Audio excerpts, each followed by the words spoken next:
Welcome to Positive Talk Radio. Our goal is simple: to explore evolving ideas one conversation at a time. So, stay with us as right now we present. Welcome to Positive Talk Radio, everybody. We've got a great show for you today. I need you to stay right where you're at because this show is going to be highly impactful. It's necessary to talk about. Even though there's a little bit darkness associated to it, there's also a great deal of light if we look at it in the right way. And Cammie Wolf Rice, the author, are you getting used to saying that yet? No. Or hearing that? I love hearing it. She is the author of the forthcoming book. It's called The Flight: My Opioid Journey. And it's quite a story. And the book is coming out, but she is also a philanthropist, a speaker. She's working to get the word out, and the understanding of which can change everything. And that is the understanding of opiate abuse and where it comes from. Because I guess we should begin and just briefly, because I want them to buy the book as well, which is, by the way, what day is it coming out? October 26th. So October 26th, you'll be able to go to Amazon and you can get The Flight: My Opioid Journey. And it's a really important book because, well, we'll get into that a little bit. But tell us about your darling boy.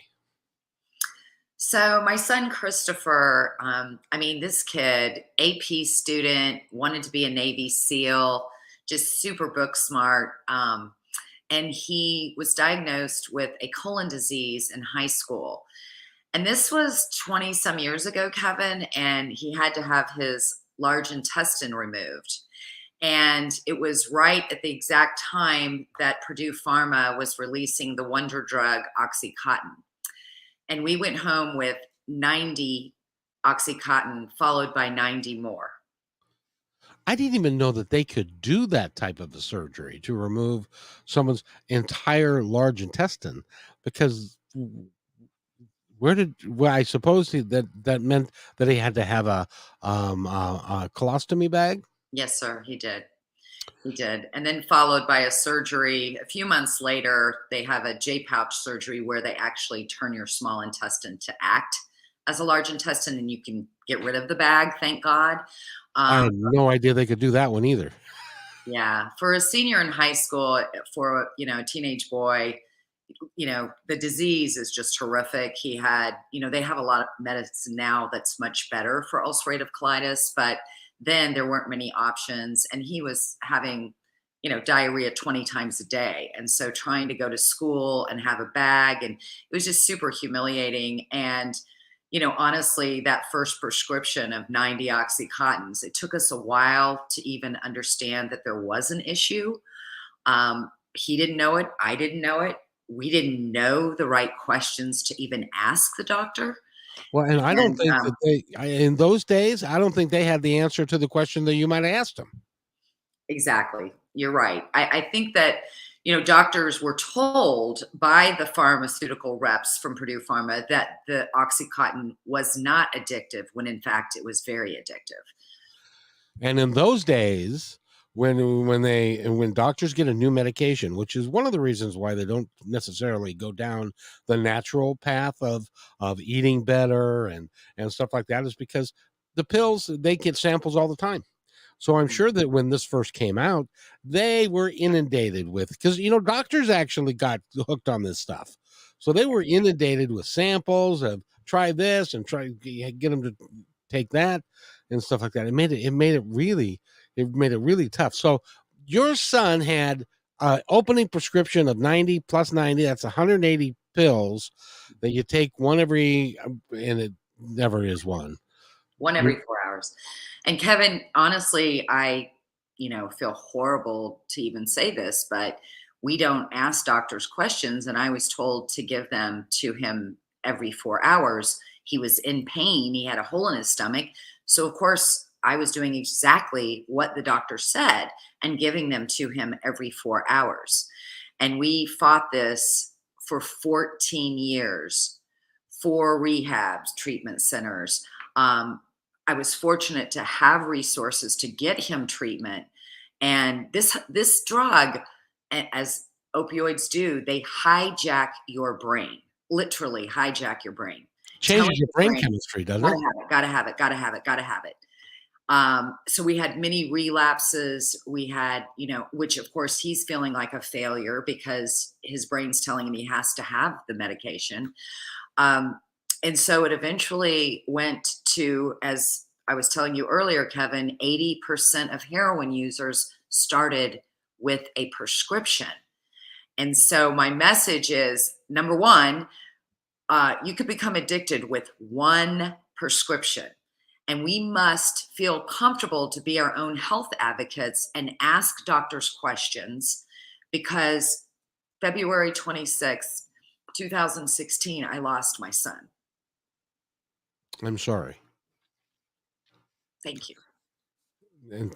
And he was 31 years of age. 32, 32. 32, and fought it for years.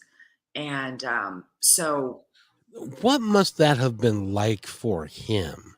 Because I know that he wanted to get on with his life, but his brain was, and from what I understand, this stuff actually rewires your brain it uh, does. into believing that this is what you have to have, Mhm. and then in, then there's not enough of it. Then you got to go get more, and it's a vicious cycle. It's a vicious cycle, and I'm sure that when he was trying to get over it, and you took him to rehab and stuff like that, it he must have felt horrible. Must have felt like a failure. He really did. I mean, I really stand out about. I mean, AA has been great for a lot of people, and there's a lot of great things about AA. However, for my son personally, to stand up and have to say at every meeting, "Hi, I'm Christopher. I'm an addict," for him, it was it made him feel like a loser. He's like, I might as well just say, "Hi, I'm Christopher. I'm not worth anything. I'm a loser. I can't beat this." And so I felt like we really needed to bring more positivity into how we treat. And, that lines with the whole issue that we have in this country around stigma. And people are afraid to talk about it. And I was a victim to that because I didn't tell my friends what was going on because I didn't want them to think poorly of my son. I think we as parents also think that we're going to look bad as parents that we've done something wrong if our son or child is an addict, and we don't want the judgment. And as sad as this sounds, Kevin, it took me 2 years to say that Christopher overdosed because I wanted my son to have a respectable death. Now, how sad, on top of dealing with losing my child, but wanting it to be a respectable death, I could not say the truth. Now, how long was he after he had his second surgery? How long was the recovery time for that to when if he had a different mindset and a different belief, he could have quit the pills? Because I know he had a tremendous amount of pain for a very, very long time. And there's stomach pain is like no other. You can't run from it. You can't put an ice pack on it. You can't, it just is there. But so when was he actually feeling better? How long was this whole process? I don't think he never fully recovered. When he had the J pouch completed, what happened after that was now your small intestine is acting as a colon, right? And what happened is he got a blockage. No, no. And so he had to have emergency surgery and they had to cut both sides and, get the blockage out and then re-sew his small intestine. He was constantly having different surgeries, which caused PTSD. Again, by then, Kevin, when I look back at the whole story, I didn't know what was happening when it was happening. But now looking back, he never had a chance to get off of them. He never had a chance to get because something else would happen. And by the time he was okay, so to speak, he was way addicted. I mean, it was done. He was addicted. Um, and it went from one thing to the next. And he would go to the emergency room and he'd be having a panic attack thinking, "Oh my God, I'm having a blockage," after he had the first blockage. when it wasn't that at all. He was just having a stomach ache, a regular, because again, you have to be very careful with your diet and so forth. And we go back to the ED. And the other thing is, at the time, it's gotten a lot better, but still needs a lot of improvement. The emergency rooms didn't know how to deal with an addict. And so I would come in and say, my son is in recovery. He's been in treatment. You can't give him opioids. And they had no idea what to do about the pain. They had no idea how to treat somebody that's in recovery. And so it was a battle between him and I, because he's looking at me that I'm the devil trying to keep pain medicine away from him when I was trying to protect him. So it literally just snowballed into one issue after another, after one treatment center after another. Well, I can tell you this. I'm very glad you've written the book, and it comes out at the end of October, and you can go to Barnes and Noble. You can go to Amazon. It's going to be in wide release. And it's about your journey with your son of fighting opiate addiction through him, and also subsequently to that, because you've become quite the advocate. You were telling me before the podcast that you had last weekend. The Attorney General of Georgia was over to your place, and you had 300 people that were interested in supporting the work that you're doing, because we probably should at one point run through the numbers of why we're even talking about this, and why it's such a big deal, and why I believe in it so strongly, and I want to support you in any way that we can. Is that it is we talk a lot about COVID-19, and we talk about some of the related things, but I tell you have new numbers for us to talk about, I think, don't you? Yes, I recently went up to Washington, D.C. and met with the DEA.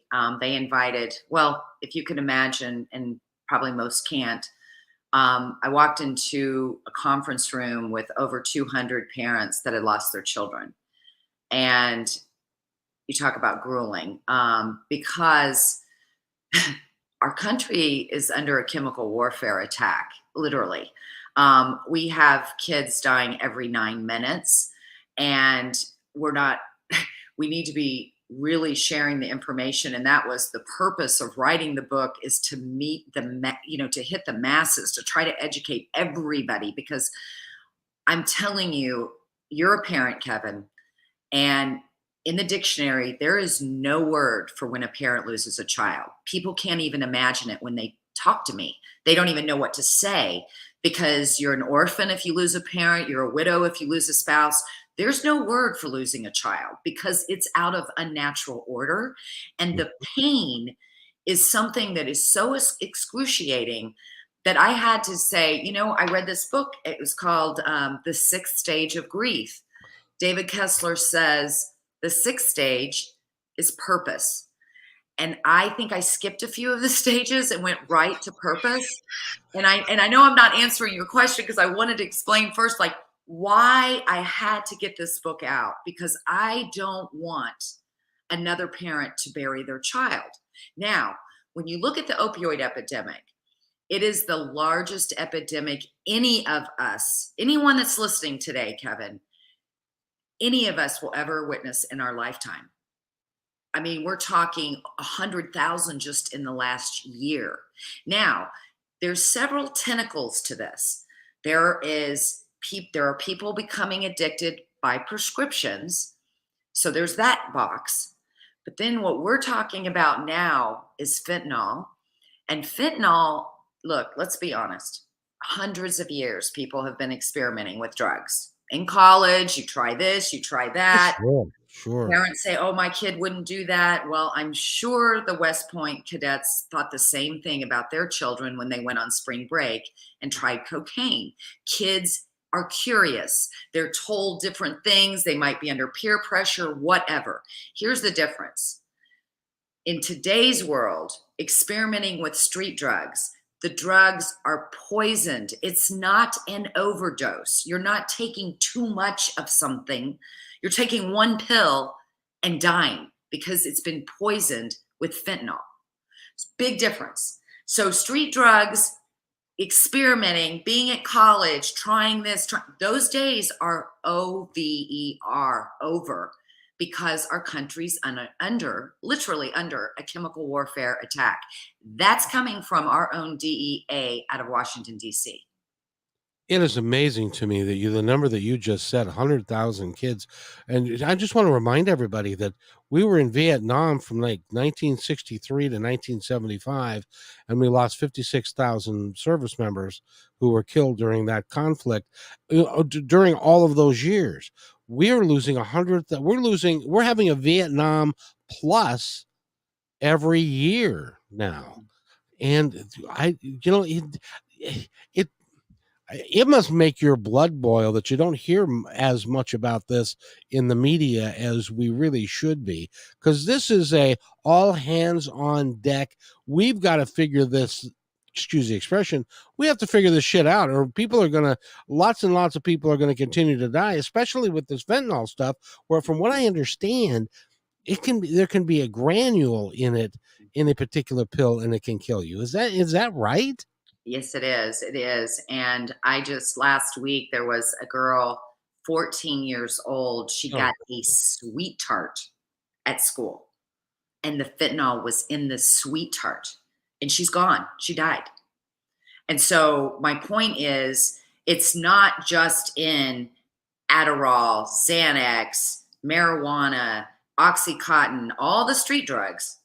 It's also they're calling rainbow fentanyl. It's in Skittle, in a sweet tart, looking like a sweet tart. It's not a sweet tart. I'm going to clarify. It looks like candy. And the girl was 14 years old. Another case, I was at the DEA and a mom sitting next to me. She said, my son never did drugs. He went to a slumber party and they were on Snapchat, and they were all, somebody contacted in kids and, again, the black web, and said, you want to dance all night, you want to laugh till you can't stop. They delivered it to the house, and like 3 people at the slumber party died. And these are 14, 15-year-old kids. So it's, we've got to talk to kids literally as young as 5 years old about what's going on. And they're, yes, I'm screaming and screaming, Narcan, Narcan, Narcan. It's nasal spray. Everyone should own Narcan. Everyone should know what to do in a situation. It's not that you might be at a party and someone has fentanyl. You could be at a gas station. You could be at a coffee shop. They are training servers across the country in coffee shops because people are overdosing. Airports, you take a Xanax to go fly, you've got anxiety, and they got it from a friend and it wasn't a prescription, and there's fentanyl in it, and they're dying. Why is this intentional? Are people intentionally putting fentanyl in stuff to kill people, or what is the purpose of having such a strong, I'm sure the DEA talked about it, to have such a strong uh, uh, chemical that can kill you, and I wouldn't be a bit surprised if it could kill you through your skin. Well, there has been police officers that have been exposed, and then had an issue. They had Narcan, or, that it's happened. Baby was sleeping in between a babysitter and another person, and those girls were doing something, and the fentanyl got on the baby, and the baby overdosed. I mean, yeah, it's insane, honestly. It gets really tricky and a little bit complicated to explain because there are people, and again, we're on stigma. We try not to use, we're trying to change the vocabulary and call it substance misuse disorder instead of addict, and instead of drug abuser. We're trying to change the way we look at and what we use, what words to describe. But my point is, there are people that are fentanyl addicts. The average lifespan is 3 years. They've built up a tolerance for the fentanyl, and it's a high, I think it's 100 times stronger than morphine and 50 times stronger than heroin. So it's just an unbelievable high that once you have it, and people that don't have any tolerance and don't have that, they can die literally with a pebble like a salt. That's good, they're gone. But if people have a tolerance for drugs, then they get just a little bit of fentanyl, and then they get addicted to that fentanyl. Their average lifespan is now 2.5 to 3 years. So it's kind of like when you go down the road of taking drugs, and your body develops a tolerance for it, and you need a little bit more every time, a little bit more every time. That this is kind of a I equate it, and maybe I'm totally wrong, but would this be like taking that extra shot of booze with the beer so that you can achieve what you want to achieve a little faster? So you take a little shot that to get you high a little bit faster. Is that kind of how they're using it, kind of thing? I think yeah, I think it's even more exaggerated than that. I think the high is just it's of course I don't obviously do drugs, but I think it's such a euphoria that once you have it, you literally it I mean, as again, it hijacks your brain and you have to have more, more, more, more. And it's inexpensive. And I always say, well, why would a drug dealer kill off their client? And if you get addicted to it, it's an on time, it's constant. That person's going to come back to you, buy more, buy more, buy more, buy more, buy more. And if that person dies, you just go to the next one. I mean, they also said at the DEA that the drug dealers on the street corner are pretty much a thing of the past. This is all being done on the black web and delivered to your home, delivered to wherever, and they don't care. If somebody dies, they go to another, and it's chemicals being brought from China to Mexico and just literally bombarding over our border. There's many articles you can Google of all the fentanyl busts, and quite frankly, the DEA is trying to train police officers to fight the cartels. I mean, they showed a map, and there are cartels all over our country. Um, so it's just a very frightening time that there's actually a war going on in our backyard, and it's killing our children. Not to mention, it's killing our kids, the age group that goes into our military. We're not even talking about that. It's the number one killer of kids or from ages 18 to 45. Wow, I had no idea. But if you look at it from that perspective, and then you look at somebody that has got nefarious means, nothing is safe. Our water supply isn't safe. Our because if somebody decided they wanted to have, I assume this is true. Now tell me if I'm wrong. If somebody wanted to have a mass casualty event and they were to put a bunch of pills in the reservoir, that went into our tap water, it could kill people. Is that right? Oh yeah.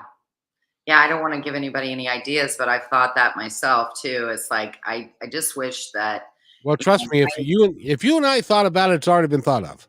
So yeah, that's so true. That's so true. And I think the number one thing that I'm thankful for that the DEA did is when they brought parents from across the country. I will tell you, I have met the most amazing mothers, and it's a connection I can't even describe to you, because we get it, and only mothers that have lost a child understand and can be there for the other. And we are now an army, and I will like literally moms from Kentucky, California, North Carolina, Arkansas. They came for my event on Sunday to support me, and I'm supporting them. And they marched on the White House steps on Saturday, September 17th, with posters of showing all these children that have died. And that's the thing. Like, that's what we all have, this fire inside of us. We're not getting our kids back. My Christopher is gone. I am screaming an alarm to save your child so that you don't feel the pain that I feel. And that's what I'm doing this for. It's Christopher's gone. But if I can save parents from losing their children, I want to scream to the highest from the highest mountain. And that's how all these mothers feel. and I was just going through this in my mind, going, okay, we're having a gun crisis in this country because kids are being killed by these rapid fire guns and these military weapons, and we talk about that. We talk about ways to fix it up on Capitol Hill. Not that they're going to get anything done, but they at least it's out there and people are talking about it. Nobody's talking about this.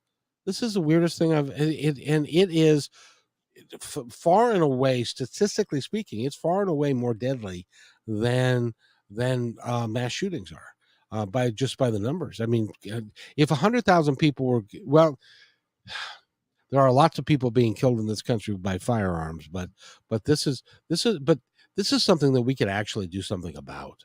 Um, Correct. and that's why you're working so hard. By the way, we're talking with Cammie Wolf Rice, and she's got the. By the way, did you add the middle name because you're now a hoity-toity big-time author? No, actually, my son, he wanted to take my maiden name because my we didn't have any boys to carry on the Wolf name, and obviously, unfortunately, he's passed away. And so I honored the name of my charity is Christopher Wolf Crusade. I want to, I wanted to build a crusade. And so that's why I put my maiden name in the middle because I want to carry on my maiden name and Christopher. Awesome. I think that's great. I think that's really cool. And she's written the book, and which is coming out in the end of October. The Flight: My Opiate Journey. I highly suggest that you buy the book and give it to family and friends, because a lot of times we don't even know what's happening with our kids until it's too late. And a good friend of mine was in rehab, came home, seemed to be doing fine. Um, had a bad experience one day with life, which we all have. And if you don't know how to deal with it, you might revert to going back to what you used to do to make you feel good. Mhm. So they did that and rented a hotel room. They found him the next day. The needle was still in his arm, and he was gone. And it happened so fast. Nobody could stop it. Nobody was even aware of it until it had happened. And so we as a culture have to really work to change how we are deciding that we are going to handle some of these things, and we're going to have to offer support like we've never offered before, or we're going to run we're going to run out of kids before too long, because us old folks are going to die off, and the kids are going to join us. This is crazy. Yeah, I mean, so I love it, by the way, that your name of your show is Positivity, Talk Show. And so, it's pretty grueling, the first part of our conversation here, Kevin. And so, but you have to bring the attention to what's going on. And so when I started Christopher Wolf Crusade, I wanted, because my son spent so much time in the hospital, I wanted to create, I picked the hardest thing in the world to do, which is interesting. But if you look at our country, we use coaches for everything, right? Imagine a sports team without a coach. Imagine, I mean, you've got executive coaches, you have nutrition coaches, they even have sleeping coaches. There's coaches for everything, except for when you're in a health crisis and you need a coach to get through the recovery. And had I had this position when Christopher was in the hospital to help me and to help him. So I've had a clinical trial going on at one of the largest trauma hospitals in the country here in Atlanta, Georgia, Grady Hospital. And it's called a life care specialist. Now, they have child life specialists all over the United States. There's 6,000 of them in children's hospitals. When you're 18 and above, there's no coach. There's nobody to help you get through, right?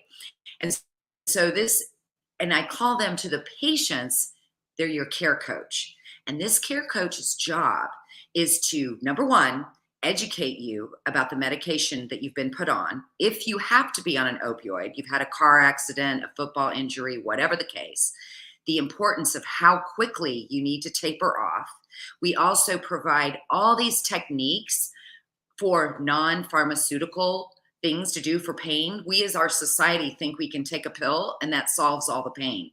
And so we have all these different types. We do music therapy, we do brain distraction, we provide mental health techniques to help with anxiety, stress, depression, PTSD, which normally you have all those if you're in the hospital. And the nurses and doctors, they don't have the time. We're in a nursing crisis in our country. They don't have time to explain to you and to talk to you about a pain management strategy. We follow up with the patients once they go home to make sure they're off their opioids. And again, provide support from a mental standpoint as well. And so my goal, Kevin, is to have these care coaches in hospitals across the United States. That is the goal of Christopher Wolf Crusade, is developing this new position in healthcare. It's desperately needed. And the reality is, even though on the face of it, somebody might say, well, that's going to be really expensive to do that. But the reality is what? No, actually, if two people are not readmitted into the emergency, if you're released from the hospital and you don't go back for pain management into the emergency room within that 30 days of being let go, that's paid for the life care specialist for a year.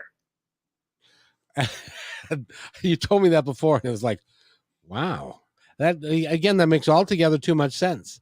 And It's definitive. well, and the other thing I just wanted to say is I've been in the hospital a few times. I've spent, I had sepsis and I had, this, that, and I had my hips replaced and all of that. So I've had opiates and all that kind of stuff. But the nurses, they're too busy. They don't have time to go through all of this with you, and in addition to assess your mental state. All they're interested in is making sure that you're following the doctor's protocol. And oh, by the way, I've got 10 other patients in my rounds that I have to get to, and I'm here for 16 hours a day because the other one called in sick. And so I don't have time for you. That's it. That's the way it was when I was in the hospital anyway. Exactly. And you know what's happened is the care coaches spend so much time with the patient that they uncover other issues, comorbidities like domestic violence or home insecurity or food insecurity, and they're able to get that patient resources where they normally would have fallen through the crack. We do a full assessment, which we can tell this assessment tool that we have, that I have a champion surgeon, chief of surgery at Grady, that's helped me put this together because I'm not from the healthcare industry. I just knew what I didn't have all those times as Christopher's mother and what Christopher didn't have. And the results and the data, we're getting the preliminary data in. We have a 25% opioid utilization rate decrease. It's prevention. We've got to stop it before it starts, because so many addictions start with a football injury, a car accident, whatever the situation, right? And you go home with a prescription and you might have low self-esteem, depression, stress. Those things can accelerate addiction because you're going to self-medicate, right? So not only did you hurt your shoulder and you're out for the whole season and you're depressed about that, right?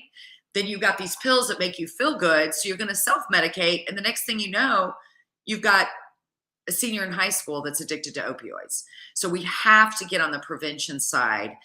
So that's what the Crusade's mission is, along with a million other things, of course. But I think that is so needed. It's important because what kids will do, having used to being one myself, what kids will do is, if one pill feels good, two will feel even better.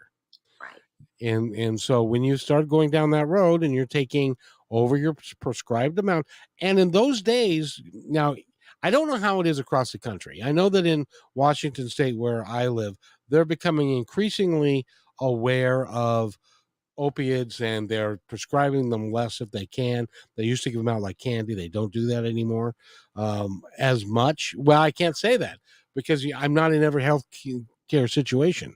So I don't know that who's doing what and stuff like that. So but 100,000 people dying is not acceptable every year. It's No, just not acceptable.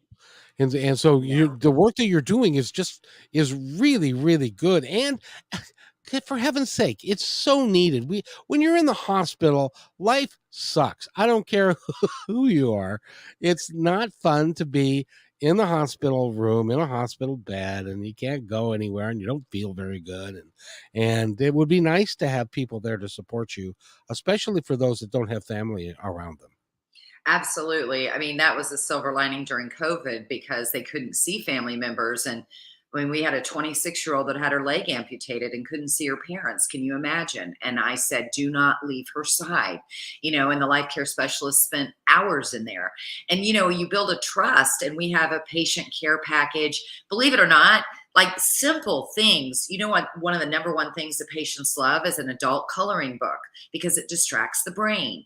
And we have all kinds of things in there for them, just a blanket, a soft blanket, because hospital rooms can be so sterile. And so, we do music therapy, and it's just so we really are constantly adding innovative things to help with pain besides taking a pill.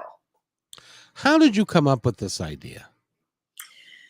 Well, I was on a board, Alliance for Kids, that dealt with supporting child life specialists, and so that's what made me think. You know what?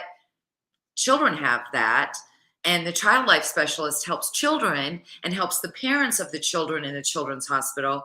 But there's nothing in an adult hospital, and I thought if only I would have had somebody with me all those times I was in the hospital with Christopher telling me, hey, let's try this for pain. Let's do this distraction.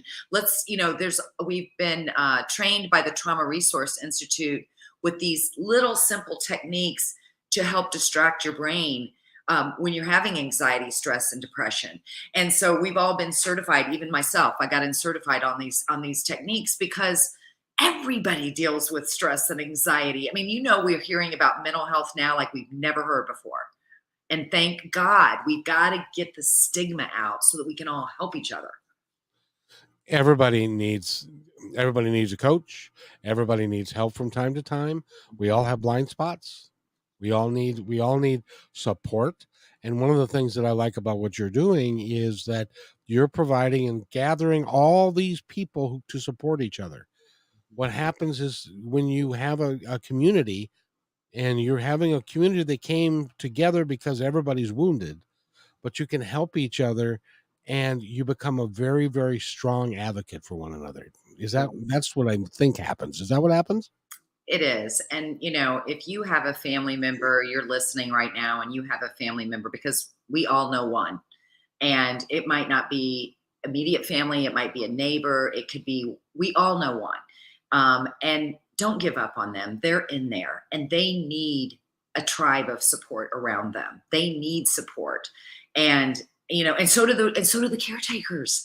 It's tough being a caretaker. You got to take care of everybody. And that's why we have to eliminate the stigma, and you can't do it alone. You have to be, it's such a freedom.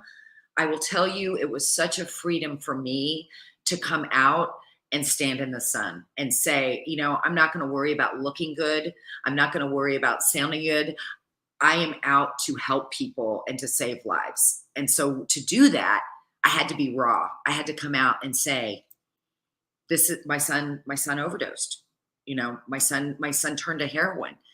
And I would have never in a million years, you got to understand, my boy was such a disciplined, I mean, he was straight going to be a Navy SEAL until he got those Oxycontins. And it totally, totally ruined his life, took his life.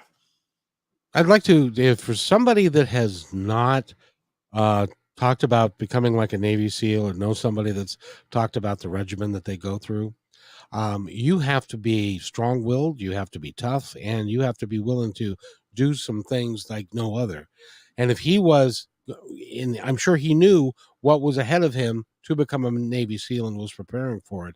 So this is a completely different, he went down a completely different place. Mhm. And it was because, and they're proving it now, that the oxycontin and those things, and fentanyl, and that it changes your brain chemistry, and Absolutely. so it becomes a necessary thing for you. So I'm just real pleased for you on what you're doing, and I know your pre-sales are going well for your book. If somebody wants to order this book ahead of time, how do they do it? Thank you, Kevin. I do want to talk a little bit about the book. So if you want to pre-order the book, it's Cammie Wolf, WOLF, Rice, RICE.com. And then cwc.ngo is the charity. We have a lot of resources up there, a lot more information about our care coaches and the charity. All the author proceeds, every dime goes to the charity. And so I'm not taking any of this money for myself. This is all for the charity.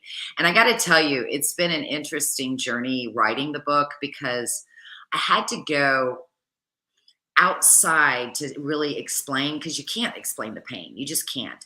And so I use an airplane as a metaphor as our journey of life. And people that get on your flight that you think are going to be on your flight your whole journey. And just like my son, he left my flight, but yet I have to keep flying. And you land at different places in your life. You land at joy and success and happiness and forgiveness and the worst place, grief. And so, no matter what challenges you have, no matter what you're facing today, you still have the empowerment to fly, to keep flying. And that's really the message. The book really transformed into tools that will help people. And while you're hearing about my journey, it actually helps the reader to reflect and think about your own journey.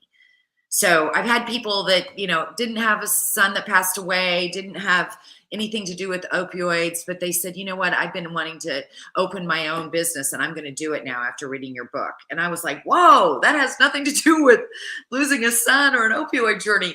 But it really helps you to think about your own journey. I've always said, well, I haven't always said, but in the last 20 years, I've said that at one point in our lives, we all have two questions that we ask. One is, why am I here? Why am I really here? And the other one is this all there is? There's got to be more than this. And so you find your passion. You go search for it. You found your passion with CWC. And it's become a major part in your life. And by the way, I'm looking at her website, and she actually put her EIN number so that you can do easy research, so that you can determine the quality, and you can use that for 501c3s, because you can very easily get the rating of that particular organization. And so she puts it right up there for you so that you can go do it. So that tells me that your integrity is totally intact, and that you're not scared of having anybody look at your books, and which is just awesome. And so I just want to put this out there. If you're somebody that, and you're listening to this program, and you're somebody with means, and they're looking for a place to be an angel investor, or to help with an organization like this, CWC would be a great organization for you to invest in. So I just wanted to put that out there just in case. And you can go to CammieWolfRice.com and get in touch with her, and you can deposit a great big check on her behalf, or somebody that you know. Kevin, you're so sweet. I really appreciate you so much. And I gotta say, you're right. I've been chosen to do this work, and I promise you. I mean, we don't know what happens when we die. We all have our own perception of what we think is going to happen. But what I will tell you is my son has been helping me this whole time. I get God winks all the time. I get signs from him all the time that he's with me. And he sacrificed his life so that others can live theirs. And that's the way I look at it. And I've been chosen to do this work to save lives. And so that's what gets me up every day. He would have been 39 years old on Sunday. And it's a rough day for me, but I celebrated it instead. I said, I got to celebrate this. And that's when I did this whole program to educate people. And I just feel good about it. I feel like I am making a difference. And if one person hears today, one person shares with somebody, one person goes and gets Narcan, everyone should have Narcan, then it could save a life. I want to ask you about that, but first, I want to mention this to you, and that is, I firmly believe that we come here with a predestination of what we are going to do, and I think that you and Christopher came here together in order to save a lot of lives, because they could see this coming. And so he chose to be the one that was the example, and you chose to be Mama Bear, who's going to come after it like no other. And and he's still, yeah, I know he's with you every day. he, Absolutely. he is so freaking proud of you, you know that. Thank you. That means a lot, Kevin. It really does. I mean, I have him right here. He's just smiling at me. He's right here. He Yeah, just smiles, right next to me all the time. All the time. he is there to protect you, and he's also there to support you. And he is so thrilled that you are taking this role. And I am thankful to Christopher for bringing us together so that I can help you. Oh, thank you, Kevin. I really appreciate you. You've been such a big supporter to have me on here and giving me the voice, because anytime I can get a microphone, and even when I can't, I constantly, I'm just on fire. So I really, really appreciate this platform. You've built an unbelievable platform, Kevin, and you reach so many people. And I am incredibly grateful for this opportunity. I can tell you this is that I'm grateful to have you. This is the Grateful Club. I'm grateful to have you here because we have a unique platform, you and I, because of what I do with the radio show and with the podcast and all of that, and what you do with writing your book and being an advocate and the 501c3 and all the things you're doing. You're making a difference and you're saving people's lives. You're impacting them in a positive way, and that to me, there is no better calling than that. And you're something that and the cool thing is you're not even going to know who it's going to be, but one of these days when your book comes out, mark my words, your book's going to come out and somebody's going to walk up to you and say, Cammie, I just want you to know you saved my life, or you saved my son's life, or you saved my daughter's life. And they're going to say, thank you. Thank you for what you're doing. And hopefully they'll turn into an advocate. And then you can have more people, because what will happen is this will become a bigger and bigger movement. And as well, it should, because we've got to figure out how to get the drugs out of the system and to make it work for everybody. And you're only going to do that through positivity, through working together, through meditation and prayer and all the things that we can do in a positive way. And we've got to work together on this stuff and quit arguing amongst ourselves. I'm sorry, I'm on a soapbox now. No, Uh, no. Quit arguing amongst ourselves over stupid shit when we need to be talking about what is killing 100,000 kids. Nobody, the midterms are coming up, and I have not heard one politician say, we really have got to get and really work on the drug problem here and figure out how that we can save our children. And Narcan is a integral part of that. Why is it so hard to come by? That's a great question. I feel like they should have been giving Narcan out at every COVID vaccine place. I mean, they should be giving it out for free instead of being in lawsuits with Purdue Pharma and giving all these money to these states and not handing out Narcan. I mean, in some states, you don't need a prescription. It's true. There are a few websites out there, but again, if you watch a tutorial, like a 2-minute, 3-minute tutorial on how to use nasal spray, they'll ship it to you. But they've been running out of it for free. It's honestly, it should absolutely be no prescription, and it should be given. Anybody can go to a pharmacy and get it. Like I said, some states you don't need a prescription. You can just go to your pharmacy. I'm telling you, please go get it. You might not need it for your child. You might need it for your child's friend. You might need it for the neighbor across the street that calls you that their son's passed out on the floor. You might need it at a gas station. I mean, every single person should own Narcan. And it's interesting. There are some people that have said, I was at a conference speaking, and I said Narcan, Narcan, Narcan, and they came up afterwards and they said, we don't agree with you. We think that you're enabling drug use. And I said, so if you see somebody drowning, you wouldn't give them you wouldn't give them a life jacket. I mean, who are you to decide when somebody dies or not? Like, I just got so upset. I just didn't even, I couldn't comprehend how you could be worried about drug enabling when somebody, I mean, they might think they're taking a Xanax and it has fentanyl in it. They're thinking they're taking a Xanax for anxiety and they overdose and die. So I'm appalled that there is some question in some people's minds of, well, I don't really know if I would want to save somebody. Really? Like, I can't wrap my brain around that. So I think that the country needs, it'd be great to get a petition going. A lot of the moms we've all talked about it, of getting a petition going across the country to say, why are we not dispersing Narcan in a huge way to everyone to save a life? Well, what you said makes so much sense because it's like somebody's drowning. Well, if they should have learned how to swim, Yeah, and then let them drown. It, yeah. it it makes no sense. Besides, the person that may have overdosed, and it may be an inadvertent overdose or something like that. That little girl who took the sweet tart, and you don't have it available. Yeah. And I was just thinking while we were talking about that, I don't know if they do it as much now, but years ago they used to do CPR drills, and did CPR classes, and you can learn how to do CPR so you can save a life. This seems like a whole bunch easier, and I will tell you, I've witnessed a couple of guys that were overdosing, and you could not wake them up to save your life. But Narcan, they were up instantly, and now it wears off, so they still have to go to the hospital, Hmm. and they still have to go through all that stuff, but they're not dead. Hmm.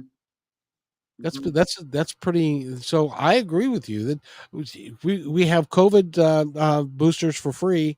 I think that anybody who needs Narcan, anybody that's got kids, it's like having an EpiPen. Yes, exactly, exactly. You don't know when your kid's going to get stung by a bee or eat a peanut. Hmm. And would If you if not you're give with them it, the EpiPen because huh? they ate a peanut and they made a bad choice? They weren't supposed to. I mean, Right. yeah, it's just yeah, that's exactly right. I mean, that is exactly the way it should be looked at. Is I mean, to me, why isn't Purdue Pharma providing that? Right? I Because probably there's not enough money in it. Right. Right. Because everything sadly is about money, but this transcends that, Yeah. because we're losing people, not even some of which have not even reached the prime of their lives. No. And that's just it's we I'm with you. I value you and what you're doing. You're doing some incredible work, and this book is going to be a big deal, I think. Thank you, Kevin. I If really I can help appreciate it be a big deal, I will. Thank you. Because this is one of those, I can't think of anything better to do with your life than to help people. And this is if you can help people live and not die.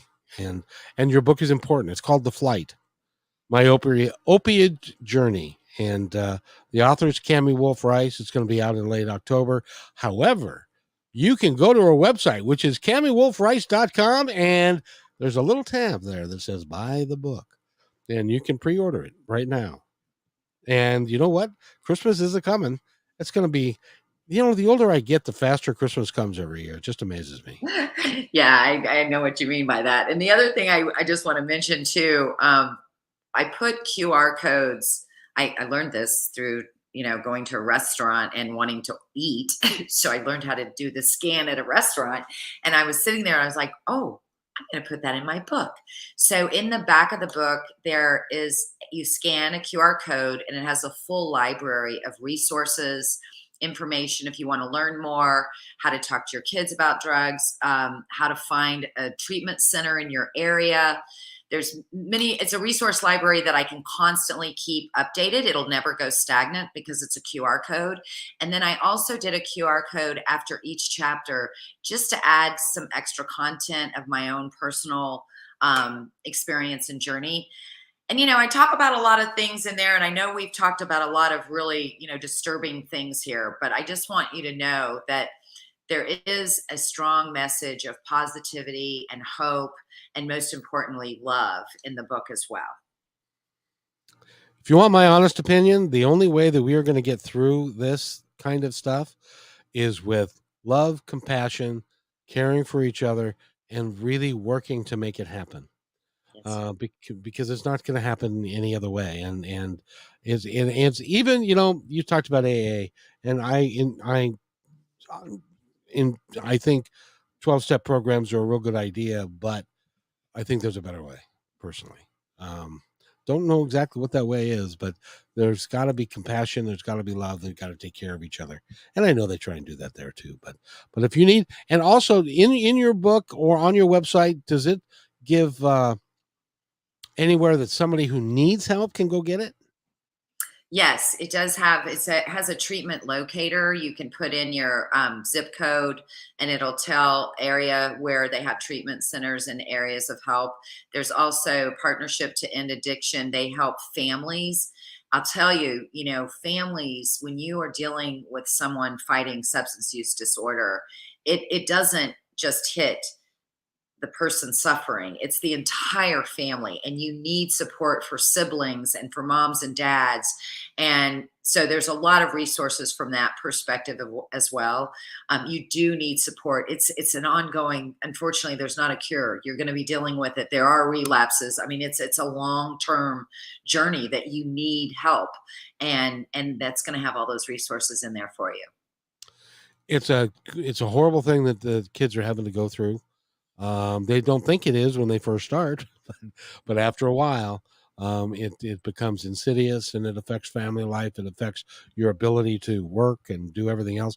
It also raises the crime rate. So, for those of you that are very interested in lowering the crime rate, getting people off of drugs would be a really great way to do that as well. So, what do you say to people that would tell you, you know, Cammie, your heart's in the right place. You've got a wonderful idea.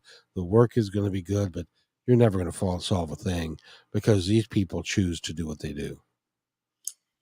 Yeah, I got that in the and also when I'm, trying to create a new position in healthcare, they're like, "Oh, that sounds great, but where are you going to get the money? How are you going to fund it?" Um, and those are doubters. I'm on a mission. I got big boots, and you just got to look at it one life at a time. And again, I am such an advocate for prevention. We just do a lousy job in this country of preventing anything, and we wait till there's a disaster and then we got to fix it. And I want to prevent people from getting that addiction to that drug. um so I'm not the naysayers. I just kind of, thank you for sharing, for caring, and I keep moving. I tell you what, I admire your guts and your intestinal fortitude because that's what it's going to take to change this country. Yeah. And the other thing is there's a segment of our population that wants to ban books, wants to take sex ed out of school, wants to do these things. We need education is the key to touching a young person, and that's drug education, sex education, all of it, so that they can understand what it is going in and prepare themselves so that they don't. Uh, I got I got to tell you a quick story. I have never been into drugs at all. I've never taken them. I drink a beer occasionally, but I went to a party one time when I was in my early 20s. I was working in a restaurant at Denny's downtown, and so I go to a party afterwards, and the way the parties worked back then, you had the front party where you had all the people with that were drinking beer and maybe a glass of wine, and we're talking, and then you had the back bedroom party, and this was a selected few back bedroom party where fewer people could go. And so I wandered back there just minding my own business, had no idea. And I see this mirror, and they're taking this white powder with this mirror, and they're chopping it up and making lines out of it and stuff like that. And so it goes around to everybody. I'm the last one in the room, and I say, "No, thank you." You should have seen the look on their face. It was like, "What do you mean, no, thank you?" You've got to do this. And I said, no, I'm not going to do that. And stuff, but there aren't very many people that would say no. Oh, And because of peer pressure yeah. or whatever, and stuff. So, you know, I just got the biggest kick out of that because they were like, why don't you want to have any of our cocaine? It's good stuff, man. Didn't interest me, Yeah, like, what's but wrong with you? Yeah. yeah, well, that's exactly what it was. Is like there were like 8 people there, and they were like, first of all, they thought maybe I was a narc, like I Yeah. was from I wasn't going to take any, and so what are you going to call us in? What are you going to do? Kind of thing. Yeah, Um, is this guy undercover? yeah, exactly. Yeah. Yeah. And so, but we have to start young. We have to start now. We have to start helping kids understand what it is and then not take candy from strangers. Make sure it's so sad that we have to make sure that all the candy comes wrapped and it's in their original wrapper and all that kind of stuff so that but that's the way it is. It is. I mean, we there was a mom that asked the question, how young should we start educating? And they said literally age 5, 6. You should have those conversations. So yeah, we need to wake up and understand it's the reality. And social media and all that's just changed the way, and it's like you can't, it's hard to have it come from adults. So, one of the other hats, I'm on another charity and we work with young people and we do peer-to-peer model. And my second phase is going to be, educating young people and then train the trainer, have the young people teach the other. It should be peer to peer 100%. You can't have an adult saying don't do this, don't do that, da, da, da, da. It doesn't work. But if you have a young person sharing, you know I think that's the answer to educating the young people, is having it be peer to peer. I think that is what has to happen. I agree with you. It's the only way. Hmm. It's the only way. There's a certain segment of kids are just not going to. Ah, yeah, you're old. What do you care? Or what do you Hmm. know? Stuff like that. So, by the way, we've been talking again. I enjoy our conversation so much, Cammie.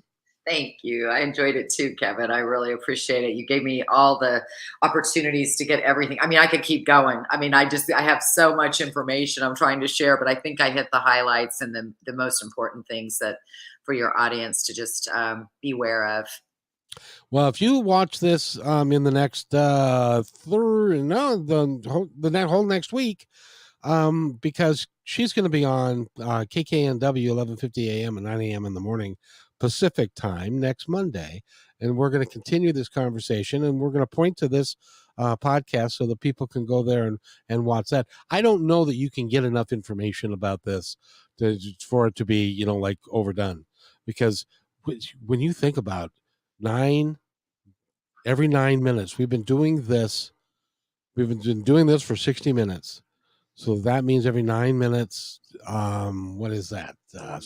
6 or 7 kids have died since we started this podcast. That's just unacceptable. That's just unacceptable to me. It So really is. It really is. I mean, and it's so sad. I mean, I've got one mom that I met in, she's out of Arkansas, Stacy James. And you know what she does? She raises money when a child dies and the parent can't afford to bury their child. that's the other thing that you got to start to think about is Yeah, because you talk about 100,000 people died this last year. Think of the impact to the survivors. You got a mother devastated, you got a father, you got siblings, aunts, uncles, grandparents. It's destroying the communities. Do you not think this war, they know what they're doing? They're not just killing the individual, they're destroying the community, a family. I have a good friend of mine. Her name is Kayla, and her best friend, two maybe a month ago, OD'd and died. She was a beautiful girl. She was like 24, 25. She had a beautiful life ahead of her. And it's no more. And it was devastating. Kayla was absolutely, and her friends and family were absolutely devastated. And she didn't intend that. She didn't commit, sure, she didn't do suicide. It was an accident. But because somebody poisoned what she had and what she put in her body.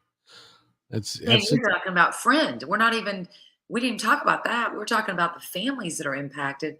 What about the friends? the whole It's yeah, devastating to everybody. Yeah. the whole community. And yes, there are, and so we can fix this. We can, well, I can't say that definitively, but I can say that we can shine a light on it, and Yes. hopefully it will, over time, that people will recognize that we need to put every dollar that we have behind it if that's what needs to happen, so that we can get the some countries take it real seriously, this healthcare business, about making sure that people have resources so that if they run into a problem like some sort of an addiction, that they can get help for it. We don't do that here. Maybe we should. I think it would probably be a good idea. Yes. I agree. I agree, Kevin. I'm gonna step aside. I've talked way too much in this episode, so I'm gonna step aside and I'm gonna let you say anything to our audience, the ones that are listening now, and the ones that will be listening later. Anything that you'd like them to know. Really, what I want you to do is share. I want you to go home this evening. I don't care, the dinner table, on the phone, call your best friend, talk about it at the at the dinner table, share what you've heard. You don't really realize, again, because of stigma, people don't talk about it. And, I put stuff out on Facebook, I put stuff out on Instagram, and I get people to private message me and they say, "Oh my gosh, my son's a heroin addict. Can you help?" It was one person, but they happened to see a post and they happened to see somebody else that shared a post. It's really about sharing the information. You don't know who you're going to help by sharing what you've heard here today. Again, it's just to be aware, be your own health advocate, ask doctors questions, ask, make sure, hey, dentist, when your kid's getting wisdom teeth out, they don't need a bottle of Percocet. They do not. If they have to take a Percocet, get them off of it as quickly as possible. Ice and Motrin. I mean, these are the conversations we need to be having. And so that would be, I could go on and on and on, but I'll stop there. Be your own health advocate. Share everything that you've heard today. And Kevin, just bless you for this opportunity. If you're interested in the book, please pre-order on CammieWolfRice.com and CWC.ngo. Thank you so much. The name of the book again is The Flight, and it's an inspiring story of Cammie's personal journey through the opioid epidemic, and it is truly that. And you can also, hey, look at that, there's a donate button, so you can go there and you can donate to the cause and stuff like that, because there, well, I gotta stop, or we'll talk about this for another hour, because yes, we will. But we're going to talk on next Monday at 9 a.m. That's right. That'll be for the KKNW listener audience, and I hope that you'll tune in to listen to that. It's KKNW 1150 a.m. Go to 1150kknw.com, and you can listen no matter where you are, anywhere in the world. You just listen on the stream. So I want to thank you again for doing this. This has been, I think it's been a real positive episode, because you're making a difference to make it positive and to really impact people where they live. And that's in their homes, in their offices, with their families, and to help people understand that we've got to end this. We don't really have a choice, because the last numbers that I read were like 60,000 people. You said this year it's 100,000 people. There's no reason to assume that it won't go up from there, unless we take active steps to stop it. Right. That's right. Thank you, Kevin. I'll talk to you on Monday. I'm excited to talk to you on Monday. That will be fun. And we may even take some calls if somebody wants to call in to talk about their particular situation. So, okay. That'd be great. If you'll wait right there, Cammie, I will be right back. Thanks, Kevin. Hey, thanks for enjoying this episode all the way to the end. Please give us a like and subscribe to this channel. This has been a production of PositiveTalkRadio.net. Please visit our website, oddly named PositiveTalkRadio.net, for more details about us and our mission, which is to provide great positive programming designed to inspire us all. I'm Kevin McDonald, and I'm proud of these shows, and I truly hope that you'll like them and share them with friends and family. So on behalf of our entire team, remember, be kind to one another, because each other's all we